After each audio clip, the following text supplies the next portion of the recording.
grateful for this prompt from Seedbomb, who wants to know my take on Joe Dispenza. For those that don't know Joe Dispenza, he is a New Age author and healer type person who became famous because of the movie What the Bleep Do We Know? In that movie, he recounts a near-fatal bike accident that caused some spinal damage, and he recovered from that accident using a lot of visualization and affirmations and so forth. So that's one of the first things to know about Joe Dispenza is he comes straight out of the New Age current called New Thought, which goes back to Phineas Parkhurst Quimby in the early 19th century, who taught that all illness had a psychological basis and therefore could be cured through proper thinking. It was called also the mind cure movement. So New Thought is tricky because its essential intuition that there is a mind-body connection is true, but most proponents tend to dramatically overstate the case and say that all physical problems are caused by mental problems, which is clearly not the case.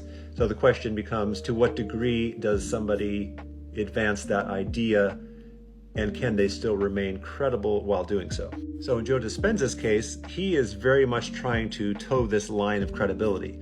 That's why he's very fond of attaching the word doctor to the front of his name, even though he's a doctor of chiropractic and not a doctor of medicine. You could argue that he's not a doctor at all. He also likes to use the word scientist, and he's not a scientist. He apparently studied neuroscience at some point, but there's no evidence that he obtained a degree or is doing any kind of active research in the field. So it's safe to say that he is neither a doctor nor a scientist.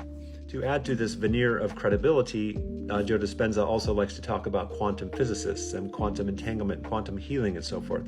But he is not a quantum physicist or a physicist of any kind. And it's safe to say that in this realm, he really doesn't know what he's talking about.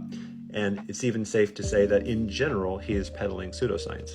As a counterpoint to that, you will hear a lot of people argue that they have had great success or even a miraculous recovery using Joe Dispenza's techniques or watching his online videos or taking a course or whatever.